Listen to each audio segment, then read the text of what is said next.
Pourquoi les rois de France s'appelaient-ils presque tous Louis ? Louis Ier, Louis VI, Louis IX, Louis XIII, Louis XIV, Louis XVI. On a l'impression qu'à chaque fois que la France changeait de roi, on recyclait juste le même prénom. Mais voici ce que peu de gens savent. Ce n'était pas une habitude. C'était une stratégie politique. Et pour comprendre pourquoi, il faut remonter à plus de 1500 ans en arrière, jusqu'à un homme que vous connaissez sûrement, Clovis. Partie 1. Le premier roi qui a tout changé. Quand on parle de l'origine de la monarchie française, un nom revient toujours. Clovis. Clovis est considéré comme le premier grand roi des Francs. C'est lui qui unifie une grande partie du territoire et pose les bases de ce qui deviendra la France. Mais ce qui le rend encore plus important, c'est son baptême. En se convertissant au christianisme, Clovis crée une alliance historique entre le pouvoir royal et l'Église. Et à l'époque, ça change tout. Parce qu'un roi n'est plus seulement un chef de guerre, il devient un roi choisi par Dieu. Et c'est là qu'on comprend quelque chose d'étonnant. Clovis et Louis, c'est en réalité le même nom. À l'origine, son nom germanique était Lodowig. Puis il a évolué. Lodowig, Clodovéus, Clovis, puis Louis. Autrement dit, quand un roi s'appelait Louis, il reprenait symboliquement le nom du fondateur du royaume. C'était une manière de dire « je suis son héritier ». Mais alors, pourquoi ce prénom est-il devenu presque obligatoire ? La réponse est simple. La monarchie avait besoin de continuité.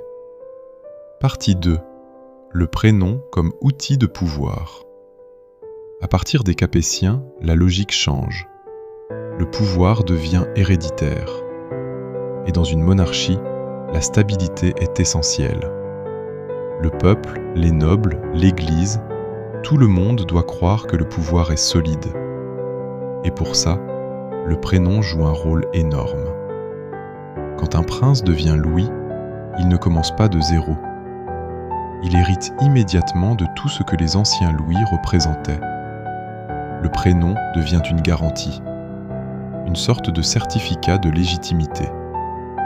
Aujourd'hui, on parlerait de marque. À l'époque, c'était de la propagande dynastique.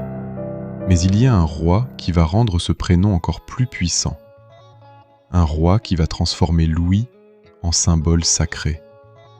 Partie 3. Saint Louis, le tournant. Ce roi, c'est Louis IX. Probablement l'un des plus célèbres rois de France. Son règne marque profondément l'histoire. Justice renforcée, prestige international, croisade. Mais surtout, Louis IX devient Saint Louis. Il est canonisé par l'Église. Et là, tout change. Parce qu'à partir de ce moment, porter le prénom Louis ne signifie plus seulement hériter de Clovis. Cela signifie aussi hériter d'un saint. Imaginez l'impact politique. Un roi nommé Louis peut se présenter comme héritier du fondateur du royaume et d'un saint. Double légitimité, politique et religieuse. Après ça, le prénom devient presque intouchable. Partie 4. Pourquoi les nouvelles dynasties continuent ? Même quand une nouvelle dynastie arrive au pouvoir, le prénom Louis reste. Prenons Henri IV. Il fonde la dynastie des Bourbons. Il aurait pu casser la tradition, créer quelque chose de nouveau. Mais non. Son fils devient Louis XIII, puis Louis XIV, puis Louis XV, puis Louis XVI. Pourquoi ? Parce qu'abandonner Louis, c'était abandonner des siècles de légitimité. Le prénom servait à raccrocher chaque nouveau roi à toute l'histoire royale de France. Même si la famille changeait, le symbole restait. Partie 5. Le plus grand des Louis. Et puis arrive Louis XIV, le roi Soleil. le plus puissant de tous. Son règne dure 72 ans. Il transforme la monarchie française en modèle absolu. Après lui, le prénom Louis devient encore plus prestigieux, parce qu'il porte désormais le poids de Clovis, de Saint-Louis et du roi Soleil. 3 héritages dans un seul prénom.